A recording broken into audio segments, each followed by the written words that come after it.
Hey everyone, this is the Alpicool C15 compressor refrigerator freezer. And this is my second unit. The first one arrived with some cosmetic damage. It worked fine, but there was a crack in the plastic housing, and the box was a little beaten up. So sent it back for a replacement one. But just a couple of pieces of information about this. It comes with the car cord as well as the 110 house current power cord, so that's nice that you do get both right off the bat. A couple of things that I've seen come up online. Some people say that the units smell when the compressor's running when you unbox it. It is true. When you first get this, there's a very strong plastic odor from this. I compare it to if you've ever bought a plastic ammo can from Harbor Freight. That's the closest thing I can think of to the smell. It's the same kind of plasticky, somebody described it as tobacco, I think, in a review, but it does go away. It takes a couple of days, and it is pretty potent the first couple of days, but it does eventually go away, and I don't smell it while the compressor is running. So it's just whatever plastic they've used and components. It's shipped with these pieces of insulation on the top and the bottom, which would be great to kind of cut and place on top of the cooler to further insulate it, because when you're running it at pretty low temps, you do feel the cool bleeding through the lid. So that piece of packing would be ideal to kind of reinforce the insulation on the top. And I considered getting the C20. The C20 gives you 5 liters more of capacity, but the thing with it is the increase in capacity is in the lid. The lid is just a thicker lid. So the box itself is the same size, and I figured that because the lid is where the cold bleeds through, probably it's just going to make it more inefficient by having the extra space in the lid. So that's why I decided on that.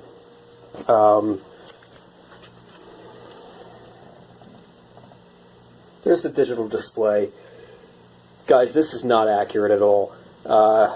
Right now, I have it set to -15 Fahrenheit. And yes, you can change it from Celsius to Fahrenheit. We'll go over that shortly. But it is not -15 Fahrenheit. The compressor is not running.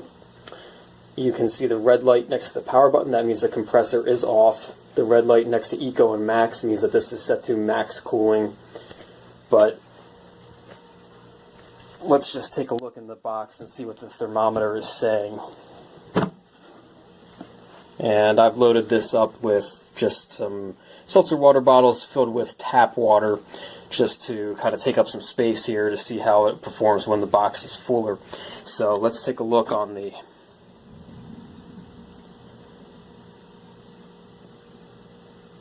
We're about 0. So not -15, 0 is where we're at. While we've got this open, you can see there is some condensation that forms here. It's kind of freezing around the edges of the box. This could also be increased because I have put this through some cycles of using it as a refrigerator, set in the mid-30s, then taking it down to as cold as I can get it and bringing it back up. So probably if you just were using it as one or the other, that would eliminate a lot of this condensation that's formed.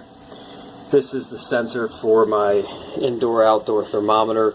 This is currently reading like 1-2 degrees or so. So it does freeze. You could see those seltzer bottles were rock solid. And you can bring this sub-zero. I've had it to maybe to -7 or so Fahrenheit. So it will definitely freeze, and it will freeze solid. There's no doubt about that. So there are hidden settings on this, and it makes it a lot more usable with those hidden settings. And if you'd like a copy of this, just comment below. I'm happy to send it to you. Alpicool sent me this PDF, which I printed out. But this goes over the hidden settings. The big one that I think a lot of people ask about is switching this from Celsius to Fahrenheit. And what you do, we'll come over here and do this quickly. Get my cheat sheet. Power the unit off. And then press the, what are we doing here? Alright, so you power the unit off, you press the set button, and hold, okay, E1. E1 is the lowest temperature setting, E2 is the highest temperature setting, E3 is temperature return, E4 is soft set, E5 is Fahrenheit and Celsius. So while we were doing this, did we lose the hidden settings mode? Yes, okay, so power off. E1. Alright, so E1 is set to -40, E2, E3, E4, E5, that's what we're looking for. So here you toggle between Celsius and Fahrenheit, so we'll leave that set at Fahrenheit.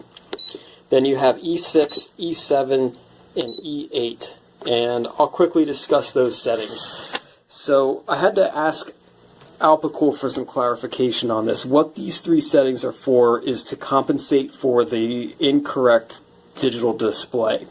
So like we just saw, when using this as a freezer around 0, the digital display is off by almost 15 degrees. So you can compensate for that. You can see if the digital display is off less than 7 degrees, you use E6 for the compensation. 7 to 12 degrees of discrepancy, E7. Above 13, you use E8. I haven't done any of this because, unfortunately, managing the temperatures is very difficult with this unit. The digital display is off much more when using it as a freezer, especially if you set it to temperatures below 0, the digital display is way off.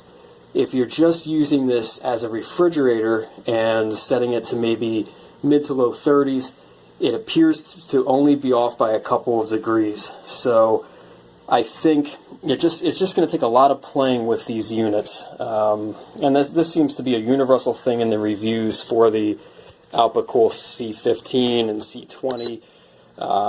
One review I saw with the even bigger Alpicool, it's even worse with the discrepancies.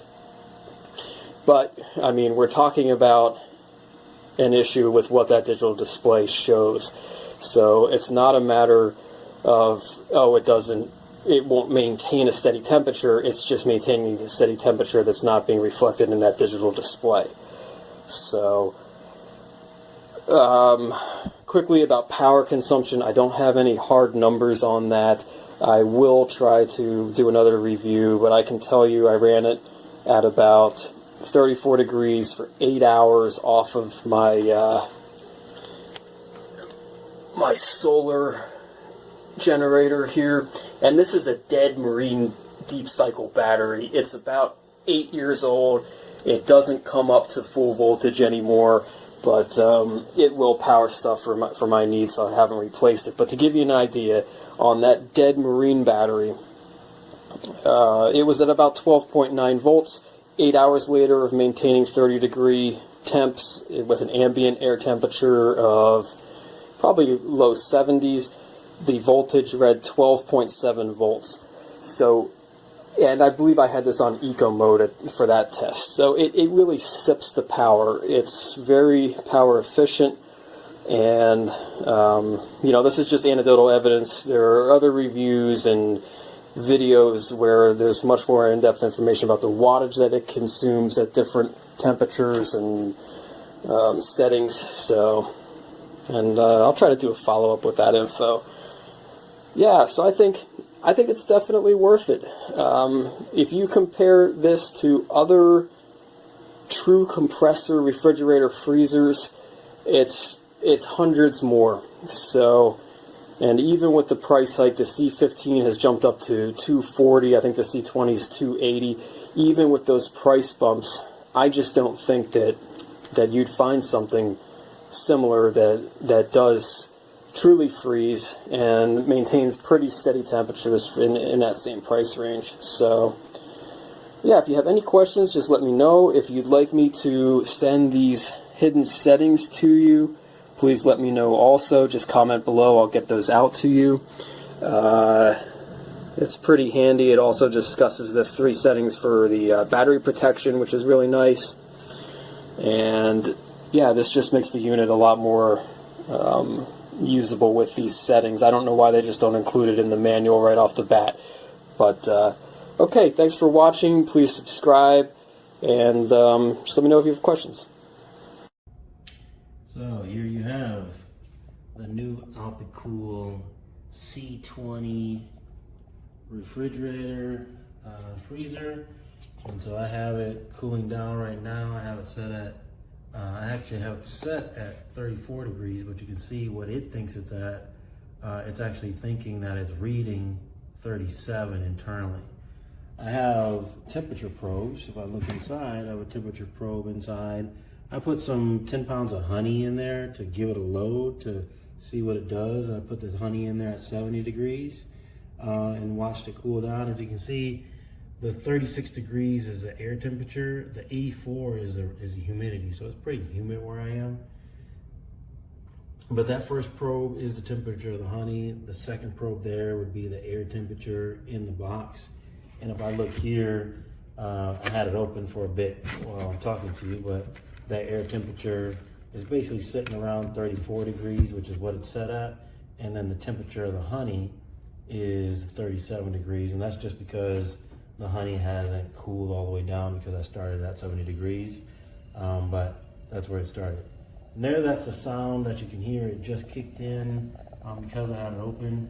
It's really quiet, and I'll be quiet for a second so you can kind of hear the noise from the compressor.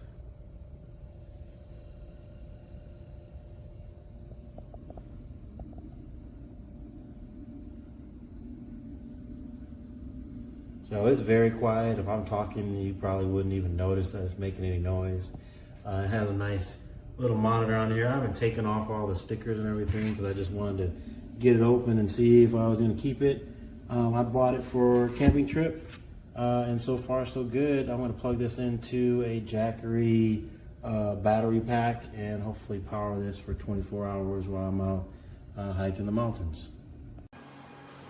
Miren, chuchu, para llevar para allá, para poder traer maricadas frías. El último juguete que me compré. Una nevera. De puta, sin frío, yo.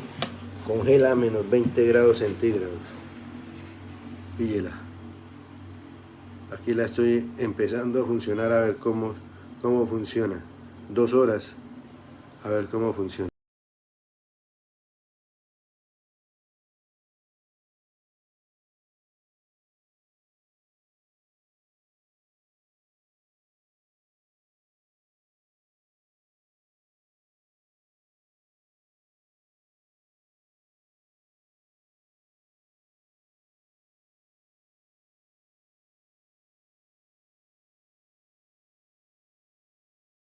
This is a brand new Alpicool freezer right out of the box. The second one I've gotten, and this one has the same problem the first one did. With a slight amount of motion, the compressor rattles.